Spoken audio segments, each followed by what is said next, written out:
Hello, and welcome to The Day. Thank you for spending your time with us. I'm Jake. I'm Joel. Welcome back to another episode of Jake and Joel Are Magic. Our Pioneer Sleeper Picks series continues with Battle for Zendikar, a set that I think was opened more than all other Magic sets combined. You can say that again. I think it was open more than all. I won't do that. If you like the video by the end of it, consider hitting like. You say it 3 times. Consider hitting like. Consider hitting subscribe. Really helps us out, but only if you're logged in, right, Jake? Yep, only if you're logged in. We don't want to make you do work here at Jake and Joel Are Magic. Nope, if you're here to enjoy, just enjoy. What I want to do is go ahead and swap over to our first card, Canopy Vista. Jake, where should we start in the discussion for this set? Well, I think it's notable that we talk about for Battle for Zendikar, this was a set where expedition lands were announced. You could get shiny, blingin', pimpin' versions of Scalding Tarn, Polluted Delta, all the fetch lands, a bunch of other stuff. We don't even need to name all of it. No. But all of that to say, the set was absolutely opened into the ground. Right. So until Pioneer was announced, a lot of these cards, anything that wasn't Gideon, Ally of Zendikar, right, or I guess Omnath, yeah, or an expedition land, was pretty much, you know, a couple bucks. Right. They were all super cheap, and that's because of the mass opening. And we, with all of these cards that we have picked, we try to stay between $1 and $5. This is really our sleeper series for that reason. We're not picking the ones that have a ton of value and are still already really expensive and being discussed. We're trying to find what cards we think are going to be sideboard staples, what cards are going to be 2-ofs in every deck that are still super cheap. And I think the cards that I've shown you here so far, the lands, it's a great place to start in a format where Mana Confluence is going to be the rock upon which every mana base is built. Yeah. These lands, anything 3 color or more anyway. I'm telling you, these lands are going to have value moving forward because they are dual lands, and while they do have drawbacks somewhat, you can work around it to make Cinderglade into an excellent card. And what's interesting and notable about these cards is that they are land type mountain forest. Right. So a card that were to say, you know, tutor a mountain, tutor a forest, you can go grab one of these lands. We also have Manlands, which Lumbering Falls, we're going to talk about that card. That card actually, you know, is being played in a deck in Pioneer that only plays spells and then wins with a Lumbering Falls at the end. Right. So I it's think just that you and I are a little bit more predestined to really appreciate Manlands because we got real big back into the game around original Zendikar block in college. True. And at the time, there was a blue-black control deck running around that Creeping Tar Pit was one of the finishers. There was a blue-white control deck where Celestial Colonnade. I'm telling you, man. And so we came up in a format where Manlands were hugely powerful and used as finishers in decks that might not even run another creature. I don't think the Creeping Tar Pit deck ran a creature. It had the Manlands, and that was like the win con. Yeah, that was the win con alongside Jason Mind Sculptor. Right. And so, yeah, all of these lands that we've shown you, these are cards that are steadily creeping up. I was trolling Card Kingdom to just see what was left over. They're pretty much all sold out, and they sold out at a price point of like anywhere from like $1.29 to like $2. Right. And so I imagine these are going to slowly creep up, especially as people are speculating and people are saying, you know, I'm just going to pick up a whole wide array of cards. A lot of people right now are casting a wide net. They're buying up a bunch of shit that's cheap, and then some of it is going to hold and some of it won't. But in history, I'll tell you, there's not a better investment. There's very rarely a better investment than real estate, baby. Yeah. And that is in life, and that is in Magic the Gathering. Lands, nobody just wants to play monocolor decks. That's just not going to be a thing. And really, they want to try and push it to 3, maybe even push it to 4. So you're going to need dual lands unless you're just going to rest your entire mana base on like Evolving Wilds, and nobody's going to do that. You know what I'm saying? Yeah, and one more thing before we move on from the lands, you know, the stuff from Shadows over Innistrad, it is definitely second tier to the Battle for Zendikar lands. So just think about those, keep them in your back pocket. If you can pick up the Manlands for cheap, I would definitely say at least get the Manlands. Yeah, not a bad choice. Gideon, Ally of Zendikar. I saw this card so much in this standard. This was just a guaranteed you 100%. Had to fight a Gideon ally of Zendikar. Yeah, and what's crazy about the card is when it made it to this list, it was like $7. So I was like, let's do this. And now it's like 15. It's like 10 to 15. We've started seeing this. We're in our second week of making this Pioneer series. And two things have happened. One, I've gone from calling it Frontier to Pioneer successfully with almost a 98% win rate on that. So yes, in all videos. In all videos, all the time. Well it's done. Fantastic. And the second thing is that some of the cards that we picked as early picks on our lists have already started going up. So right now we're kind of racing time to get these out quick enough that they have some value for you so that you could still maybe go get these cards before they double in price like Gideon almost has. And I'll add on to that. Everybody's doing this right now. So these cards are just, even before we have like a Pioneer Masters set announced, everything is just kind of going up. I think people are expecting the meta to be wide open.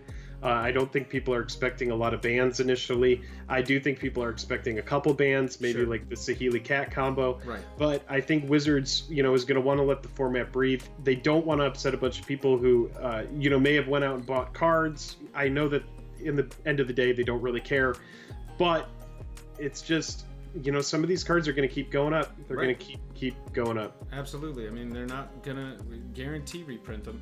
After that, we've got Conduit of Ruin when you cast it. Actually a cheap card. Actually a cheap card. Still a cheap card. It's a 5/5 for 6. First creature spell you cast is 2 less. You can go get you a CMC 7 or greater colorless creature card and then put it on top of your library. Jake, why do you like Conduit of Ruin?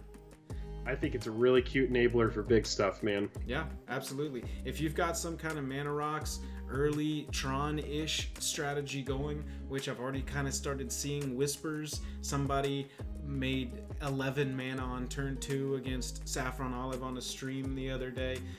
This in is Pioneer? In Pioneer. This is the kind of enabler that would allow a deck like that to really go off. Well, yeah, if you get Conduit of Ruin online on like as early as turn 4, you can like turn 5, slam like, I don't even know, any number of big things. Right. So it's a really cool card. It's got a nice tutor. It's cool and it's cheap, and I don't know, maybe. Up after that, we've got a tribal card. If you've seen some of the other videos in the series, we have been hugely talking about the tribes as we have moved into our analysis of the Pioneer format. It's not yet established which tribes are going to have success and which aren't. We have, if you've seen and paid attention, talked very much about vampires and how with the Planeswalker 3 cost that can automatically put any vampire of any CMC onto the battlefield, on turn 3, that tribe might have legs, or in Drena's case, wings to get there. I'm actually not sure if that's a robe or wings. Actually, now that I'm looking at it, I'm pretty sure it's a robe. But anyway, Drena is a 3-cost, 2/3 flying first striker, and she just makes your entire army bigger as it attacks. Yeah, it's a really good card, and because that first strike is relevant. So Drena hits first. If she gets through, then everything gets a counter before it hits on the actual combat. Right, exactly. So you've got early things like Golden Goose that are able to block in the air. This absolutely obliterates a goose, gets on through, and makes the army bigger. I think that vampires may actually have what it takes in Pioneer, but we shall see. Yeah, and Drena's just a couple dollars right now. It's might be like $1.50, something like that. It's just again a card that came out. It was too slow for Modern because Modern never had any need or room for vampires. Vampires didn't have the support it needed. Right. Maybe Pioneer can get there. Maybe, yeah, we will see. Oblivion Sower is another Eldrazi on the list. Target opponent, exiles the top 4 cards of the library, and you can put land cards that player owns from exile onto the battlefield under your control for 6 mana. 6 mana cost, ramp 5/8, kind of a weird card. Yeah, but it again, like Conduit of Ruin, if you ramp into this on turn 4, you get more mana. Maybe you slam an Ulamog after that. It's really just, there's a lot of value here. I get that it's high cost. Right. but it's one of those mythics. It's just like, it's a sleeper. Yeah. It's like $1. It seriously, it might be jank. Absolutely. But someone could come in. That's kind of the case with any of the cards in any of these sleeper videos that we're doing. But if someone can figure out how to curve this correctly into dropping a turn 4, turn 5, Ulamog, giant Eldrazi, like you're saying, then it's got some potential. Yeah, and a lot of people are going to be looking at Aetherworks Marvel to cheat out Ulamog. There are going to be other ways to have a little bit of redundancy to do that. So, is this the redundancy? I don't know. It's yet to be discovered. We'll see. 6 cost, a little more realistic play, is Green Warden of Marasa enters a battlefield, return target card from your graveyard to your hand, so you get some recursion, and if it dies, you get to do the same thing if you so choose. I think that Green Warden could actually work in a green beats or some kind of Gruul aggro deck. Yeah, I like it a lot. It's one of those cards that was hyped a lot when Battle for Zendikar came out, and then it never did anything in Standard. But we have, again, saying the same thing, a huge format now. Yep, wide open. Can it get there? Yeah, wide open. The thing is that I like about it is that it says target card. You return target card. It's not. It's limited. A big eternal witness. Exactly. It's like a double witness. You can return, your Collision Colossus to either kill another flyer or give something 4/2 and trample. You can return a lightning strike if you just need to deal 3 damage straight up to the face or whatever pesky flyers in the air. It lets you get any card, and I think that's hugely relevant that it's not restrictive. Yeah, I mean, let's look at this card alongside something like Stitcher's Supplier and a Blood for Bones build. Right. Like, it is gross. Yeah, it's absolutely. really, really gross to think about that redundancy and that recursion and what you can play around with. Yep. It's a fun card, and I mean, it's an EDH. It's a great EDH card as well. Yeah, absolutely. The thing is too is that it is mythic, and we did talk about how much this set was open and how that has driven the price of all these cards much lower than it would be if it were a normal open set. But at mythic, that does kind of keep it in that higher tier rarity to maybe see the price go up if somebody does start playing Green Warden of Marasa in their Pioneer deck. Sure, dude, and that's why a lot of the cards on this list were mythic cards. Yeah. So we saw on this list, some basic land or some rare lands, and a bunch of cheap mythics. Right. Yeah. Exactly. Keeping with the cheap mythic, we've got Undergrowth Champion, which this is the kind of card that I really love. 3 costs. If damage would be dealt to it, prevent that damage, take a counter off of it. If a land enter battlefield, you get to ramp lands onto the battlefield while growing your Undergrowth Champion. This is the kind of card. It's not legendary. You can play 4 of it. I could see me building a strategy specifically around this card and seeing what fits in. And what is the most relevant thing on this card, in your opinion? Landfall? Well, landfall, but then the creature type elemental, dude. Oh, I didn't even notice that, Jake. You are right. It is elemental, and the last Core 2020 set has made elementals wildly relevant. Yeah, like think about this alongside Risen Reef, dude. Yeah. Oh god. Because Risen Reef is just, you're ramping, baby. Like you're going. We're going. We got the foot on the gas. Undergrowth Champion is one of those cards. It came out. I remember pre-sales for this card. I remember the day that this was spoiled, and people were buying play sets of this for like $30 to $40, and then the card came out. Landfall wasn't relevant. Yeah. And it just plummeted. And now it's like 79 cents to $1, and there's a lot of degenerate ways to use it to your advantage, and I think to great reward. Yeah, Undergrowth Champion, I don't know if the viewers at home saw me there, but as soon as you mentioned Risen Reef, I hadn't even put the elemental thing together yet. I kind of phased out and started deck building in my mind. I'm very excited about Undergrowth Champion all of a sudden. Dude, and it's excellent. It's like, if you're not playing Risen Reef on turn 3, you're playing Undergrowth Champion. They remove your Undergrowth Champion, or try to. Most likely they don't. Then you're playing Risen Reef, and now you're ramping, and now it's just like... I want that. Yeah, I mean, either of those on turn 2 is not even that difficult to pull off. You've got Land War Elf and you've got Golden Goose in this meta, and so you could pull off a turn 2 champion, turn 3 Risen Reef pretty simply and pretty consistently. Yeah, for sure. And dude, it's like $1. It's like 79 cents. Yeah, I like that. I like that. Bring to Light is our next one. It's a 5-cost sorcery, so I'm immediately not super excited about it. But we do get to search for a creature, instant or sorcery, with converted less than or equal to the number of colors spent. So you're the floor of this is you're going to go get a 2-cost creature, instant or sorcery, and you can possibly go get something else. Yeah, and let's for the sake of this card's argument, ignore the floor, and we're just going to look at it in a 5-color build because that's where it belongs. Absolutely. Everywhere else, I will banish this card into the dust. But this card in a 5-color deck, like the toolbox effects, that's why it's here. This is like, think Golos. This is grab the exact thing that you need.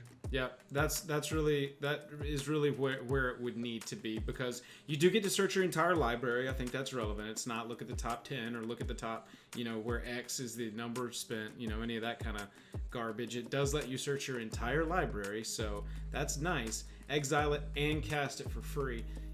It's in a 5-color build. I could see it having some relevancy for sure. I don't think it's going to be a 4 of. I think this is a 1 or 2 of in a deck like that, but it could definitely see play.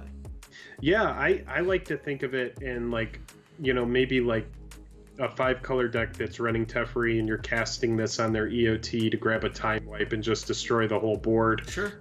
And so I think there are going to be ways that Bring to Light. Again, I played an open Battle for Zendikar and in mass amounts in like a way that I should probably talk to a therapist about it. But Bring to Light was one of those cards, again, that was absolutely hyped to where people were like, Bring to Light is going to be a card. And then it just kind of faded away. And you have to think Modern is just too big. It's too restrictive. It's like the party has been going on forever. Yeah, everybody's waiting outside. Nobody can get in. And, 4 converted mana cost cards plus need not apply. Yeah, they're like, Fatal Push, come to the front. And then, a card like Bring the Light is there. They're like, what are you even doing here? There are other clubs. You weren't invited. Yeah, exactly. Yeah, I could see this. Niv Mizzet Reborn has actually been a card that people are playing as a 5-color deck in Pioneer, if I'm not mistaken, already. Yeah. And so, And Golos, dude. Right, maybe. And that's because, of course, Golos was just a giant deck. And so people are immediately going to try and, take the best decks that are currently in Standard and make them into better versions of themselves for Pioneer. But, I could see Bring to Light getting gemmed in as a 1 or 2 of in a deck like Niv Mizzet Reborn or Golos, and possibly see some play. That brings us back around to our lands, which we've already talked about are going to be great investments. We appreciate y'all watching so much. Like we said, if you're already logged in, if you wouldn't mind hitting like, hitting subscribe, really helps us out. If you want to support us further, we've got a Patreon. The description is down in the link is down in the description below. You get a little shiny 2-headed giant signed by me and Jake if you join us over at our lowest tier on Patreon. We're streaming 2 days a week, Tuesdays and Thursday nights on Twitch. Jake, I think that's all of my advertisement word vomit for the end of the video. You got anything else? Just these sunglasses, baby. I'm gonna put these on for the end of the video here. It's gonna shine on my lights. Oh wow, look at that.